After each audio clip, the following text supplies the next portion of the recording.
Hello friends, आप सभी लोगों का स्वागत है आपके अपने YouTube channel math classes with Javed sir में। तो फ्रेंड्स, आज हम डिस्कस करेंगे 3 अप्रैल 2025 के मोस्ट इम्पोर्टेंट करंट अफेयर्स के क्वेश्चन को। तो आप इस पूरे सेशन को लास्ट तक ज़रूर देखिएगा। और अगर आप हमारे वीडियो को पहली बार देख रहे हैं तो चैनल को सब्सक्राइब करना ना भूलें, ताकि हमारे द्वारा कुछ भी अपडेट किया जाए उसका नोटिफिकेशन आपको सबसे पहले मिल सके। और इस वीडियो का पीडीएफ आपको हमारे टेलीग्राम चैनल पे मिल जाएगा, जिसका लिंक इस वीडियो के डिस्क्रिप्शन में दिया गया है। आप उसे वहां से इजीली डाउनलोड कर सकते हैं। तो चलिए आज के सेशन को करते हैं स्टार्ट। तो सेशन को स्टार्ट करने से पहले जो पिछले दिन हम लोगों ने करंट अफेयर्स पढ़ा था उसका क्विक रिवीजन कर लेते हैं, जिसमें पहला प्रश्न है, प्रधानमंत्री नरेंद्र मोदी के नए निजी सचिव के रूप में किसे नियुक्त किया गया है? तो निधि तिवारी को नियुक्त किया गया है। किसे भारतीय बैंक संघ का अध्यक्ष नियुक्त किया गया? तो चल्ला श्रीनिवास शेट्टी को नियुक्त किया गया है। किसे 34वें सरस्वती सम्मान से सम्मानित किया गया? तो साधु भद्रेश दास को इस सम्मान से सम्मानित किया गया। किसे वर्ष 2025 का एबिल पुरस्कार प्रदान किया गया है? तो यह मासाकी काशीवारा को प्रदान किया गया है। भारत किस देश के साथ मिलकर एक्सरसाइज टाइगर ट्रायम्फ का आयोजन कर रहा है? तो अमेरिका के साथ भारत मिलकर इस अभ्यास का आयोजन कर रहा है। भारत और किस देश के बीच व्यापार को बढ़ावा देने के लिए लीबा का गठन किया गया है? तो भारत और श्रीलंका के बीच व्यापार को बढ़ावा देने के लिए लीबा का गठन किया गया। किसे L&T फाइनेंस लिमिटेड का ब्रांड एम्बेसडर नियुक्त किया गया है? तो जसप्रीत बुमराह को नियुक्त किया गया। हाल ही में गो आई विवो ने किसे अपना ब्रांड एम्बेसडर नियुक्त किया? तो ऋषभ पंत को नियुक्त किया। हाल ही में अंतर्राष्ट्रीय शून्य अपशिष्ट दिवस कब मनाया गया है? तो यह दिवस 30 मार्च को मनाया गया। हाल ही में राजस्थान स्थापना दिवस कब मनाया गया? तो यह दिवस भी 30 मार्च को ही मनाया गया। हाल ही में एफिल टावर दिवस कब मनाया गया है? तो 31 मार्च को मनाया गया। हाल ही में किस देश के राष्ट्रपति ग्रेवियल बोरिन भारत के दौरे पर आए हुए हैं? तो चिली के राष्ट्रपति ग्रेवियल बोरिन भारत दौरे पर आए हुए हैं। मार्च 2025 में ताशकंद ओपन एग्जाम मेमोरियल का खिताब किसने जीता है? तो इस खिताब को निहाल सरी ने जीता है। साल 2025 के अंतर्राष्ट्रीय योग दिवस की थीम क्या घोषित की गई है? तो एक पृथ्वी एक स्वास्थ्य के लिए योग, यह 2025 के अंतर्राष्ट्रीय योग दिवस की थीम घोषित की गई है। किस पूर्व क्रिकेटर को ऑस्ट्रेलिया भारत संबंध सलाहकार बोर्ड का केंद्र बना गया? तो स्टीव वाह को बना गया। फीफा क्लब विश्व कप 2025 के विजेता को पुरस्कार राशि कितना मिलेगा? तो $125 मिलियन दिया जाएगा। अब चलिए हम लोग आज के सेशन को कवर कर लेते हैं। इसमें आज का पहला प्रश्न है, राष्ट्रमंडल की महासचिव बनने वाली पहली अफ्रीकी महिला कौन बनी है? तो इसका सही विकल्प हो जाएगा बी, यानी शर्ली बोचवे। यह राष्ट्रमंडल की महासचिव बनने वाली यह अफ्रीका की पहली महिला बनी है, यानी बी ऑप्शन सही हो जाएगा। आइए क्वेश्चन से रिलेटेड इंपॉर्टेंट पॉइंट कवर कर लेते हैं। तो फ्रेंड्स, शर्ली बोचवे 1 अप्रैल 2025 को राष्ट्रों के महासचिव के पद पर पहली बार अफ्रीकी महिला बनी है। उन्होंने डोमिनिका के पेट्री स्कॉटलैंड की जगह ली है, जो राष्ट्रमंडल राष्ट्रों के महासचिव का पद संभालने वाली पहली महिला थी। शर्ली बोचवे ने फ्रेंड्स राष्ट्रमंडल के 7वें महासचिव के रूप में पदभार ग्रहण किया है। उन्हें इस पद पर 4 साल के लिए चुना गया है। अब राष्ट्रमंडल की बात करें तो इसमें वर्तमान में 56 सदस्य हैं, और इसमें कुछ अपवाद भी हैं। मोजाम्बिक, रवांडा, गैबोन और टोगो कभी भी ब्रिटिश साम्राज्य के अधीन नहीं रहे, या कह सकते हैं कभी भी गुलाम नहीं रहे, फिर भी यह इसके सदस्य हैं। ओके, और इसका मुख्यालय फ्रेंड्स लंदन यानी यूके में स्थित है। अब लोग कुछ अंतर्राष्ट्रीय नियुक्तियों का रिवीजन कर लेते हैं। तो अंतर्राष्ट्रीय ओलंपिक समिति की पहली महिला अध्यक्ष क्रिस्टी कोवेंट्री बनी। कनाडा की स्वास्थ्य मंत्री कमल खेड़ा बनी। तुलसी गबार्ड को आधिकारिक रूप से अमेरिका की राष्ट्रीय खुफिया निदेशक नियुक्त किया गया। जोथम नापत वानुअतु के नए प्रधानमंत्री नियुक्त हुए।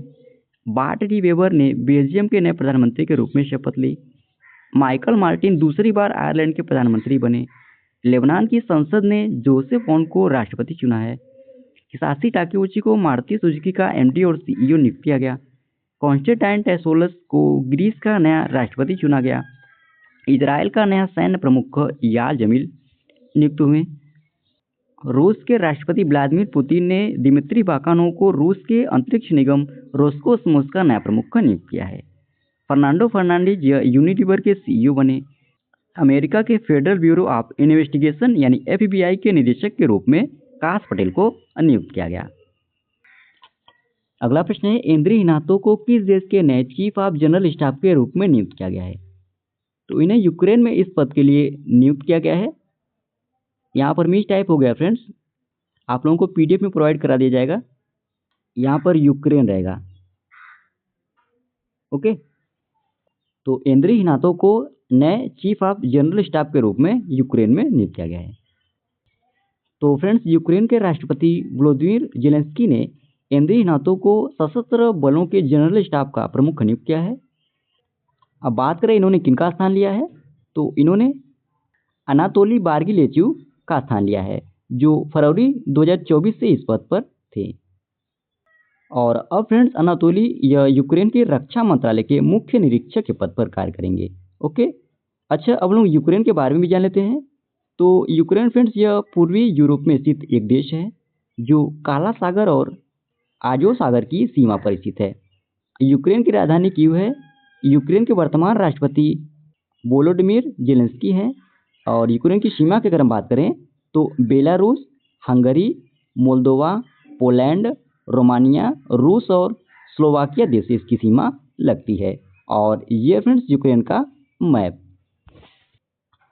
अगला प्रश्न है, FIS जूनियर पुरुष हॉकी वर्ल्ड कप 2025 की मेजबानी कौन करेगा? या इस तरह भी आप लोगों को क्वेश्चन पूछ सकता है कि FIS जूनियर पुरुष हॉकी वर्ल्ड कप 2025 की मेजबानी भारत का कौन सा राज्य करेगा? तो इसकी मेजबानी तमिलनाडु राज्य करेगा, यानी ए ऑप्शन सही हो जाएगा। तो फ्रेंड्स, FIS जूनियर पुरुष हॉकी वर्ल्ड कप 2025 का आयोजन तमिलनाडु राज्य में किया जाएगा, जिसमें चेन्नई और मदुरई मेजबानी शहर होंगे।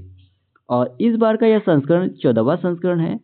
आयोजन की बात करें, यानी कब से कब तक इसका आयोजन किया जाएगा, तो 28 नवंबर से 10 दिसंबर 2025 तक इसका आयोजन किया जाएगा, जिसमें 24 टीमें भाग लेंगी। भारत में यह टूर्नामेंट तीसरी बार हो रहा है। इससे पहले 2021 में उड़ीसा के भुवनेश्वर में और 2016 में उत्तर प्रदेश की राजधानी लखनऊ में इसे आयोजित किया गया था। अब अंतर्राष्ट्रीय हॉकी महासंघ के बारे में भी जान लेते हैं। तो फ्रेंड्स, अंतर्राष्ट्रीय हॉकी महासंघ फील्ड हॉकी और इंडोर फील्ड हॉकी का अंतर्राष्ट्रीय शासी निकाय है। इसकी स्थापना 7 जनवरी सन 1924 ईस्वी में हुई थी। इसके वर्तमान अध्यक्ष तैयब इकराम है और इसका मुख्यालय स्विट्जरलैंड के लॉजेन में स्थित है। अब हम लोग आगामी प्रतियोगिताओं का रिवीजन कर लेते हैं। तो भारत 2025 में पहली बार विश्व एथलेटिक्स कॉन्टिनेंटल टूर इवेंट की मेजबानी करेगा।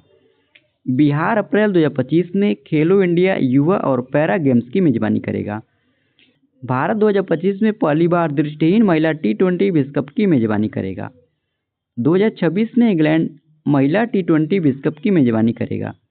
2028 में पाकिस्तान महिला T20 विश्व कप की मेजबानी करेगा। 2026 में भारत और श्रीलंका पुरुष T20 विश्व कप की मेजबानी करेंगे। सऊदी अरब पुरुष फुटबॉल विश्व कप 2034 की मेजबानी करेगा।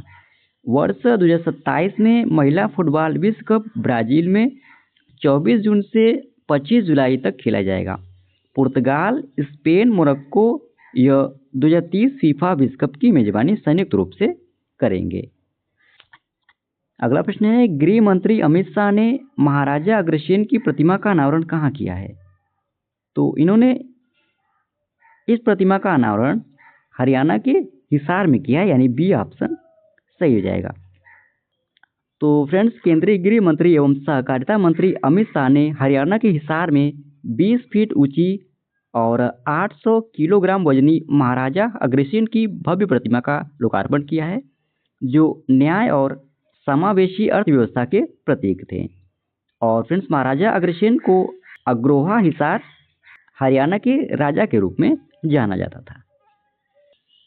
अब उन्होंने कुछ स्टैचू डिस्कस कर लेते हैं। तो महाराष्ट्र के पूर्व मुख्यमंत्री एकनाथ शिंदे ने जम्मू कश्मीर के कुपवे में शिवाजी महाराजा की प्रतिमा का अनावरण किया। बिरसा मुंडा की 20 फीट ऊंची प्रतिमा का अनावरण दिल्ली के बासेरा में पार्क में किया गया। सरदार वल्लभ भाई पटेल की प्रतिमा का अनावरण जनगणना भवन नई दिल्ली में किया गया। 21 फीट ऊंची महाराणा प्रताप की प्रतिमा का अनावरण हैदराबाद में किया गया। जनरल विपिन रावत की प्रतिमा का अनावरण देहरादून में किया गया। तमिल कवि और दार्शनिक तिरुवल्लुवर की प्रतिमा का अनावरण फ्रांस के सेरगी में किया गया। शिवाजी महाराज की प्रतिमा का अनावरण महाराष्ट्र के राजकोट के किले में किया गया। मुंबई वानखेड़े स्टेडियम में क्रिकेटर सचिन तेंदुलकर की प्रतिमा का अनावरण किया गया। पाकिस्तान के पंजाब में महाराजा रणजीत सिंह की प्रतिमा फिर से स्थापित की जाएगी। Statue of social justice doctor Bhimrao Ambedkar की 125 फीट ऊंची प्रतिमा का अनावरण आंध्र प्रदेश के विजयवाड़ा में किया गया। भारत के बाहर भीमराव अंबेडकर की प्रतिमा का अनावरण वाशिंगटन में किया गया। अगला प्रश्न है, फ्लिपकार्ट के नए सीईओ के रूप में किसे नामित किया गया है? तो इसका सही विकल्प हो जाएगा ए, यानी कल्याण कृष्णमूर्ति को फ्लिपकार्ट के नए सीईओ के रूप में नामित किया गया है। तो फ्रेंड्स, कल्याण कृष्णमूर्ति को बेंगलुरु स्थित ई कॉमर्स कंपनी फ्लिपकार्ट का नया मुख्य कार्यकारी अधिकारी यानी सीईओ नियुक्त किया गया है।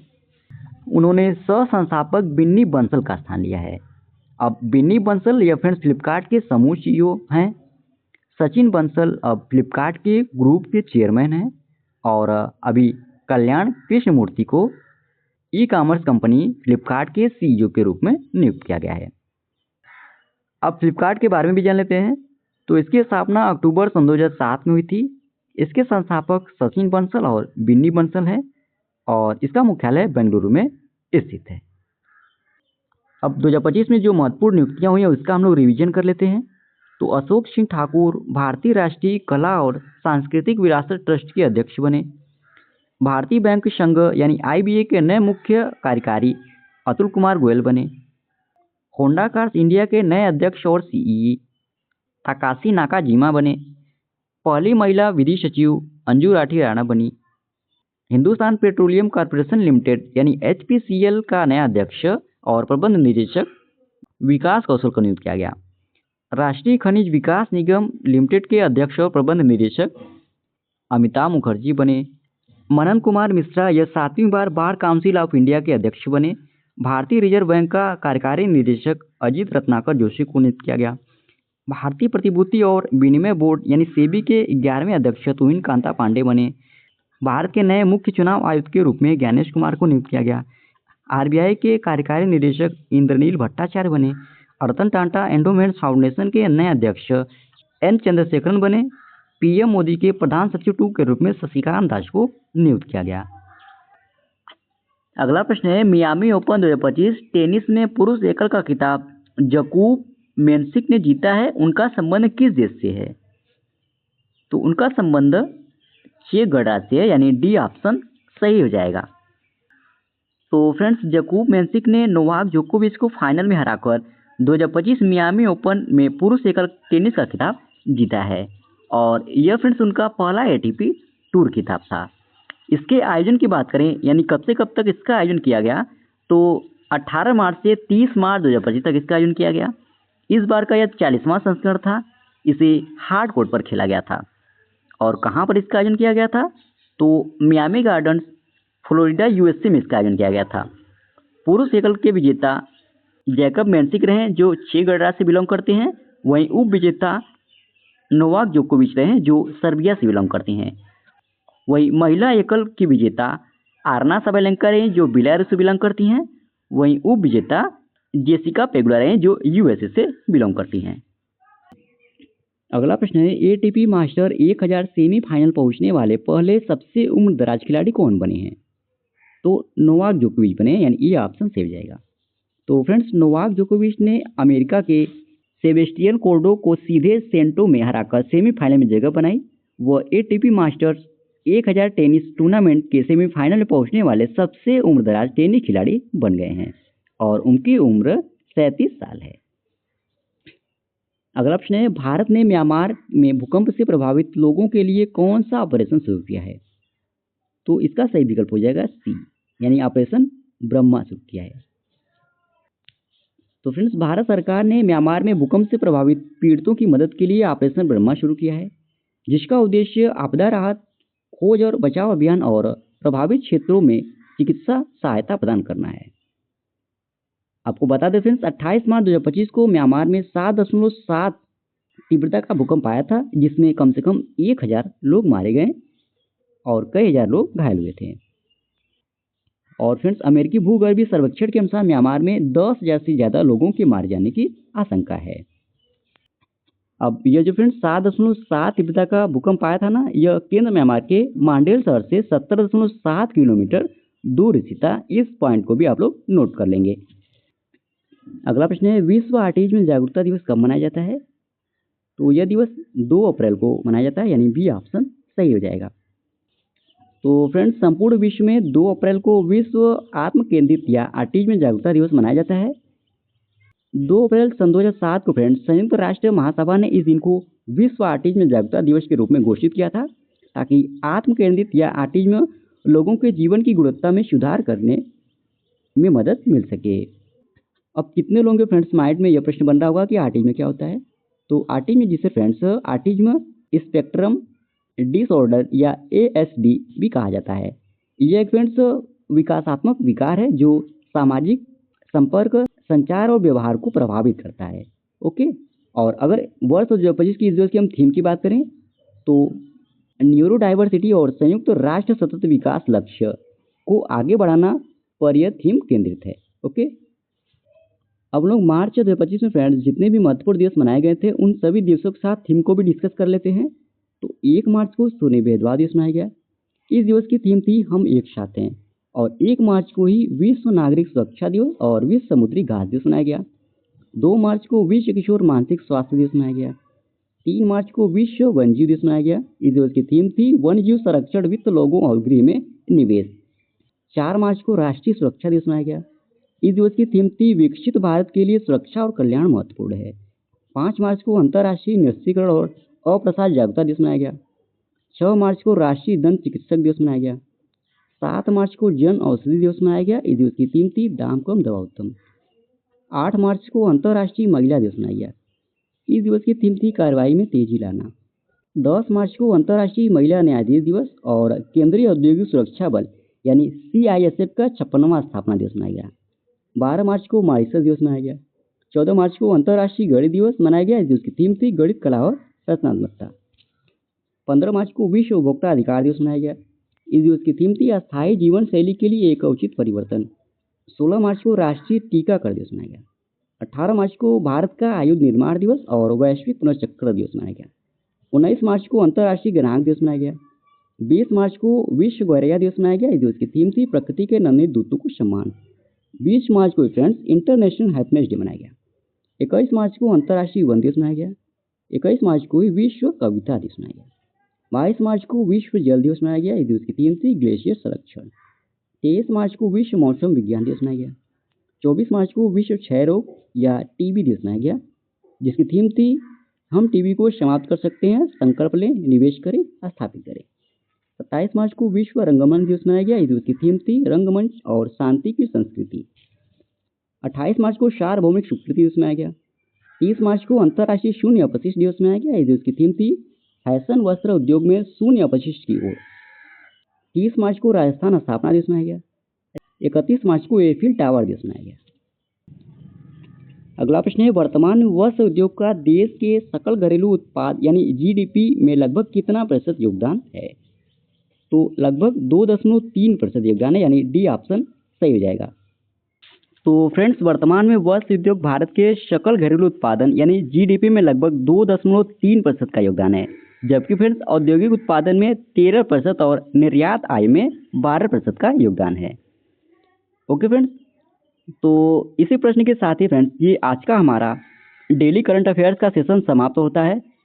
आशा करते हैं आज का आपको सेशन अच्छा लगा होगा और इस वीडियो का PDF आपको हमारे टेलीग्राम चैनल पे मिल जाएगा, जिसका लिंक वीडियो के डिस्क्रिप्शन में दिया गया है। आप उसे वहां से इजीली डाउनलोड कर सकते हैं। और अगर आप हमारे वीडियो को पहली बार देख रहे हैं तो चैनल को सब्सक्राइब करना ना भूलें, ताकि हमारे द्वारा कुछ भी अपडेट किया जाए उसका नोटिफिकेशन आपको सबसे पहले मिल सके। और वीडियो में लास्ट तक बने रहने के लिए धन्यवाद। आज के लिए इतना ही। जय हिंद, वंदे मातरम।